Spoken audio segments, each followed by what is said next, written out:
백신 제조사인 모더나가 캐나다 연방정부와 손을 잡고 메신저리 보핵산 백신 생산 시설을 캐나다에 짓기로 계약을 체결했습니다. 스테판 방셀 모더나 최고 경영자는 지난해 우리는 메신저리 보핵산 백신이 얼마나 빠르고 효과적이게 전염병 유행에 대응했는지 잘 보여주었다며 새로운 생산 시설을 짓는 것은 미래를 위해서도 꼭 필요한 일이라고 전했습니다. 아직 캐나다 어느 지역에 새 생산 시설을 지을지는 정하지 않았으나 향후 몇 주 안에 모더나는 내부 회의를 통해 가장 효율적인 지역으로 부지를 정할 예정입니다. 모더나는 2024년까지 새 생산 시설을 가동하고 제품을 출하할 수 있도록 할 계획입니다. 프랑스와 필립 샴페인 혁신 과학산업부 장관은 이번 계약으로 캐나다는 향후에 있을 전염병 유행이나 다른 보건 긴급 상황에 대해 더 빠르고 안전하게 대응할 수 있고 일자리 창출과 경제 효과도 볼 수 있을 것이라 확신한다고 전했습니다. 캐나다는 코로나19 유행이 시작되었을 때 국내에 백신 생산 시설이 없어 모든 백신을 수입해 와야만 했습니다. 모더나 생산 시설은 올해 캐나다 연방정부가 자국 생물의학 분야를 활성화시키기 위해 발표한 여러 파트너십 중 하나입니다. 코로나19 백신을 생산할 수 있는 캐나다 국내 첫 생산 시설은 몬트리올에 지난 6월에 오픈하였으며 추가 생산 시설도 미시사가와 토론토에서 오픈할 예정입니다. 캐나다 모더나 생산 시설은 단순히 코로나19에 대한 백신만 생산하는 게 아닌 지카 바이러스 백신, 항암제, HIV, 플루, 코로나19 변이 바이러스 등 다양한 백신 및 치료제를 생산할 예정입니다. 현재 모더나는 코로나19 사태가 종료될 때까지 20억에서 30억 회분의 백신을 생산해 전 세계에 공급할 것으로 보고 있습니다. 다음 뉴스입니다. BC주 정부가 장기 요양원 및 노인 복지시설에서 근무하는 모든 근무자들은 코로나19 백신 접종 완료가 필수라며 의무화를 선언하였습니다. 보니 헨리 BC주 보건관은 12일 있던 코로나19 브리핑 시간을 통해 델타 변이를 포함해 여러 코로나19 변이 바이러스가 BC주에 들어왔다며 장기 요양원에서 미접종자를 통해 집단 감염 사태가 일어난 상황이라고 설명했습니다. 이어 장기 요양원 같은 시설은 전파가 쉽게 일어나기 때문에 백신 접종 의무화를 선언하였다고 덧붙였습니다. 백신 접종 의무화는 공립 또는 사설 상관없이 정식 허가를 갖고 운영되는 시설이면 반드시 따라야 합니다. 모든 장기 요양원 근무자들은 반드시 BC주 보건 당국의 정보를 공개해 예방접종 현황을 파악할 수 있게 해야 합니다.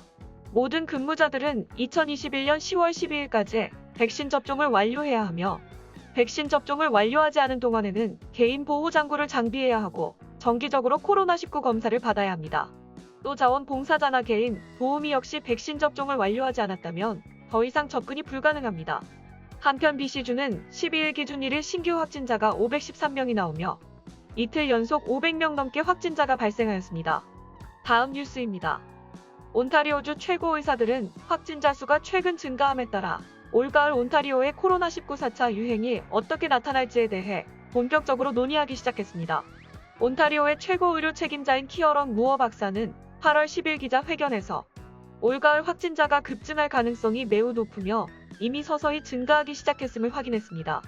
마찬가지로 욕 지역 의료 책임자인 카림 커즈 박사는 어린이들의 확진 사례가 증가하고 있을 뿐만 아니라 전반적인 코로나19 확진자 수가 증가할 것으로 예상한다고 말했습니다. 올가을 코로나19 확진자 수가 계속해서 늘어날까요?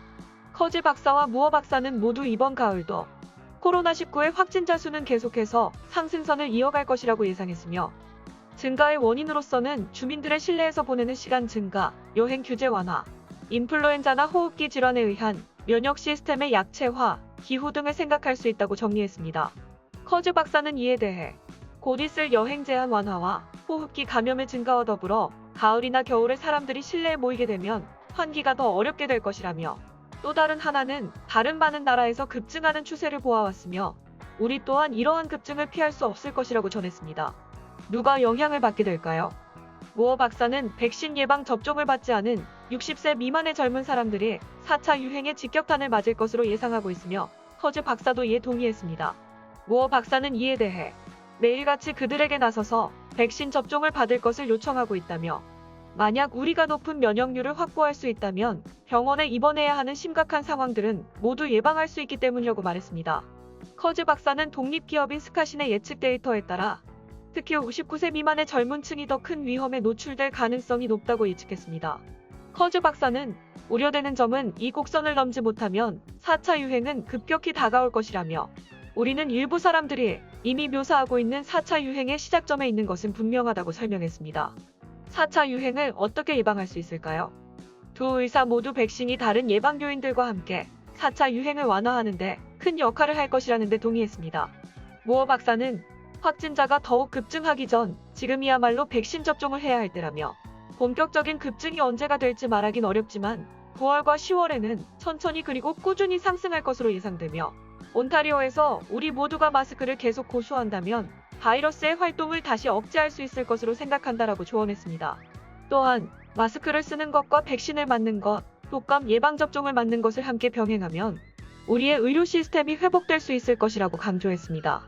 커즈 박사는 백신 접종을 받지 않은 사람이 완전히 예방접종을 받기까지는 약 6주가 걸리므로 망설이는 사람은 의료 전문가와 상담 후 가능한 한 빨리 백신을 접종해야 할 것이라고 전했습니다. 다음 뉴스입니다. 백신 접종률이 증가하면서 대중교통을 이용하려는 토론토 시민들 또한 증가하고 있습니다. 이러한 가운데 UP 익스프레스가 드디어 유니온역 피어슨 공항 간 서비스를 다시 강화한다는 소식입니다. 팬데믹 기간 승차율을 저하로 지난 수개월간 서비스 회차를 줄여 운행해온 바 있는데요. 지난 수요일 메트로링스는 8월 23일부터 UP 익스프레스가 30분 간격으로 유니온역과 피어슨 공항을 오가는 일정을 재개할 예정이라고 발표했습니다. 피어슨역에서 선로 작업을 할 수 있도록 일정 시간은 조정 중이지만 변경 사항이 확정될 시 피어슨 공항에서 유니온역으로 가는 첫 번째 동쪽행 열차는 평일 오전 5시 40분이 될 예정이며 오후 10시 40분 최종 운행까지 30분 간격으로 운행될 예정입니다. 주말에는 피어슨발 첫차가 오전 6시 40분이 될 예정이며 오후 10시 40분까지 운행됩니다. 주말에는 두 방향 모두 새벽 3회 운행이 추가되었는데요. 유니온역 출발은 오전 6시 30분, 7시 30분, 8시 30분이며 피어슨 공항 출발은 오전 7시 10분, 8시 10분, 9시 10분입니다. 메트로링스는 백신 접종을 받았다고 할지라도 UP 익스프레스를 이용하는 모든 승객은 마스크나 페이스 커버를 착용해야 한다고 강조했습니다. 다음 뉴스입니다. 온타리오주의 기름값이 이번 주 7년 만에 최고치로 치솟을 예정입니다.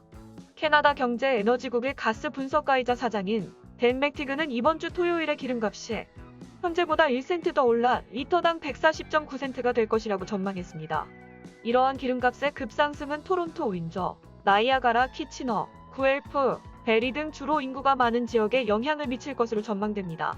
2주 전 기름값이 잠시 140.9까지 상승한 바 있으나 2014년 6월 21일 이후 이렇게 높은 가격은 없었던 것으로 전해졌습니다. 가격이 다시 조금 하락하기까지는 일주일가량이 더 소요될 것으로 보이는데요. 맥티그 사장은 다음 주 수요일 기름값 1센트 하락할 것이라고 밝혔습니다. 다음 뉴스입니다. 지난 1년간 평균 GTA 주택 가격이 급히 성장하면서 새로운 기록을 세우고 있으며 계속 성장할 것으로 보입니다. 새로운 주가사의 보고서에 따르면 10월까지 평균 GTA 지역 주택 가격은 111만 4천 달러를 기록할 것으로 전망하고 있으며 이는 7월 평균인 106만 2,265달러보다 5% 가까이 상승할 것이라고 밝혔습니다. 하지만 매매 건수는 7월 수치보다 1.38% 감소할 것으로 예상하며 10월에는 9,260채의 주택이 판매될 것으로 예상하였습니다. GTA 지역 주택 판매와 가격 상승세가 호조를 보였지만 4월 시장에서 정점을 찍은 이후 둔화되고 있으며 가장 큰 문제는 주택 재고 부족이라는 문제가 계속 제기되고 있습니다. 주택 판매가 줄어드는 이유는 구매자들의 경쟁이 원인이 되고 있으며 판매량이 적은 것은 수요 부족이 아닌 재고 부족이라고 밝혔습니다. 모든 주택이 같은 영향을 받는 것은 아니지만 주택 가격은 점점 증가하고 있으며 금리가 최저 수준을 유지하고 있으므로 구매자들은 신중히 시간을 투자해서 주택 구매를 고려하고 있는 것으로 보이며 위치, 자녀 학교에 접근성이 좋은 곳들은 수요가 여전히 높고 공급이 적어 경쟁이 더 치열하다고 덧붙였습니다.